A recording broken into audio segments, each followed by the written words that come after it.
Oh, wow. Who doesn't want dumplings and who doesn't want soup? So combined, who wouldn't want dumpling soup? Or in the Philippines, we call it pancit molo. It's not a noodle dish, it's a dumpling soup. And it's actually still achievable to make a vegan version, and you don't have to be a dumpling master to make this. It's very simple and straightforward, whether you're a beginner or you've been wrapping dumplings all the time. Let's get started. I have two versions for you. One is tofu and mushrooms, and the second uses a mock ground meat. But first, let's get started with the tofu and mushrooms. And this is frozen tofu. Basically, frozen tofu is tofu that you froze overnight in the freezer, or at least 3 hours. And what it does is that it creates a spongy texture. So you can crumble your tofu using your hands, or you can grate your tofu, especially if you froze your tofu. The thing about grating is that it's more uniform, the shapes and size. So this is a technique that you can use in other dishes as well. And I'm gonna grate about 4 small blocks. Basically, you want about approximately 1.5 to 2 cups of crumbled tofu. Looking good. I'm gonna season this with some sea salt. So I'm gonna add some shiitake mushrooms. They were dried, and then I soaked them in hot water, about 3 pieces. 1 soft, I minced. I'm gonna add about 2 cloves of crushed garlic, 1 small or 1 medium red onion, then you mince it. I'm gonna add a little bit more salt now that we have more ingredients. So instead of black pepper, I'm gonna use a white pepper. Add a few drops of sesame oil. Usually Spice Mix, they're vegan. So if you have one that is called seafood seasoning, that is a great tool for you to use, or a great ingredient for you to use when you're veganizing something that would have like shrimp or fish. You can also use like dried seaweed powder. You can do that as well.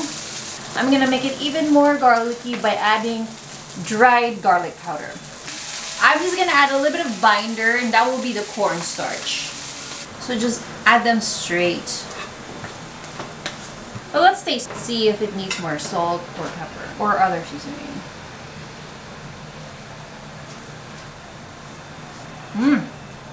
This already itself is some kind of ulam if you'd like. You can stop here too and just, or add veggies if you'd like. So that could be another dish. But I'm very happy and pleased with this. So I'm gonna move on and let it cool down, and then I'm gonna wrap. While our filling number 1 is cooling down, let's go ahead and make filling number 2. And this one is going to be a lot easier. This is using Omni mince or ground meat that's completely vegan and plant-based. And as you can see, it looks the part, and it's also very sticky. So that's kind of cool. We don't have to worry about creating a vegan binder. But we're just going to put the same seasoning that we did earlier. So that will be the red onions, white pepper, garlic powder, just a little bit of sea salt, a little bit. Just like earlier, I'm gonna drizzle a little bit of sesame oil. And the seafood seasoning spice mix, that's actually plant-based. In Tagalog, we call this tansya-tansya. Just a few pinches here and there, just an estimate. I'm guessing the filling number 1 is also ready. It's full enough to touch. So let's get wrapping. So this is the kind of dumpling wrappers I was telling you about.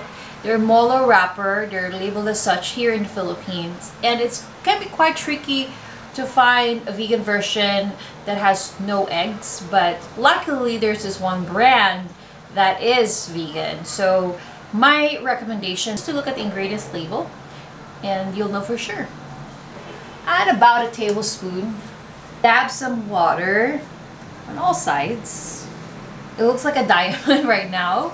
From one end to another, you're going to just seal. You can stop here, especially if you're a beginner.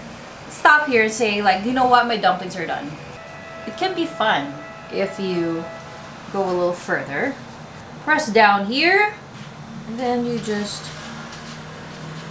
have the 2 kind of crisscross meat there. And you have your dumplings. And keep doing this until you finish your filling. And practice makes perfect, you know.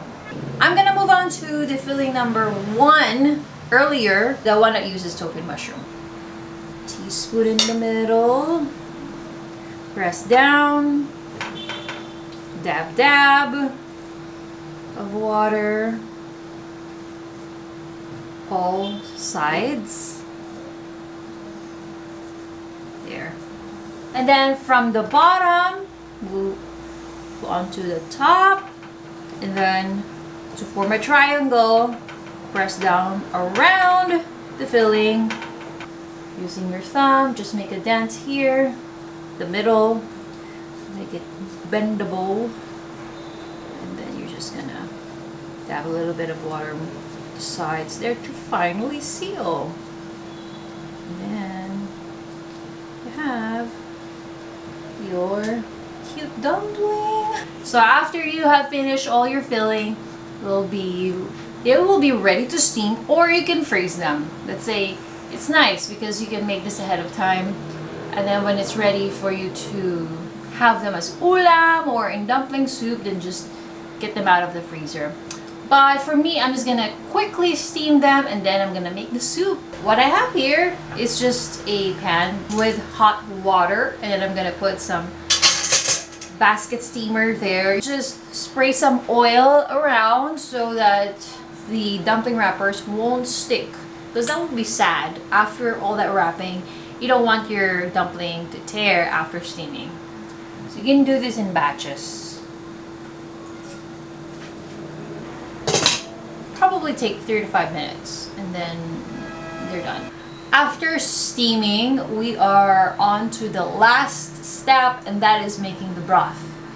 Granted, you can just have the dumplings by themselves and devour them, enjoy them with rice, but of course this is pancit molo soup.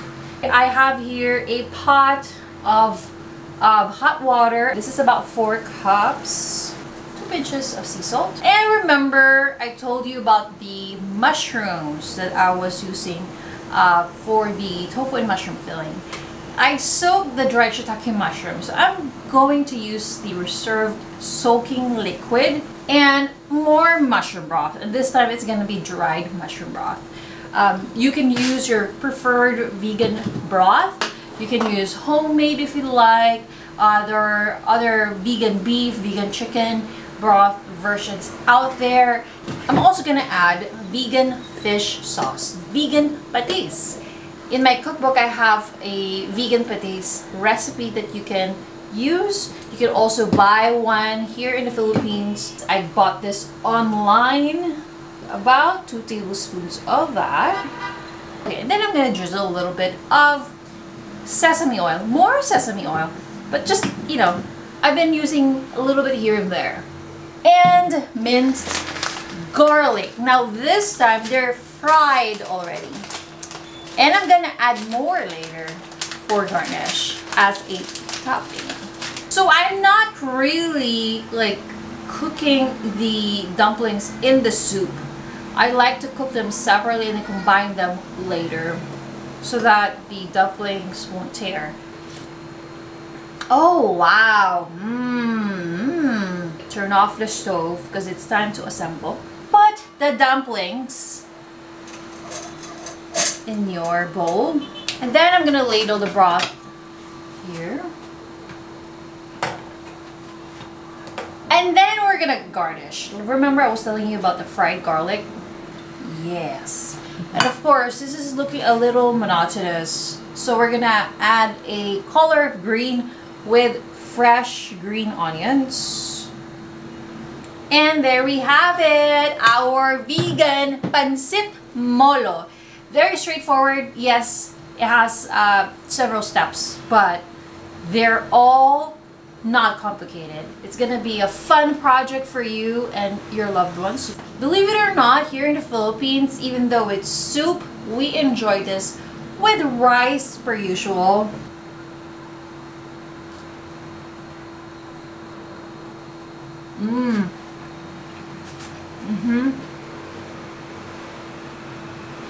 some of the broth. This is really nourishing and comforting. This is what soup should be. Like, you just should feel like a hug, and I'm glad that it delivered that, gave me the hug. Well, I hope that you enjoyed this episode and you learned something new, especially if you've never heard of pancit molo before. And I hope you try this and share with family and friends, and let me know how it went. Feel free to tag me under Astig Vegan on social media. You can also find other recipes there on my social media, but also on astigvegan.com. And you're more than welcome to ask away if you have any questions as well. I'm very glad to help. So thank you for watching.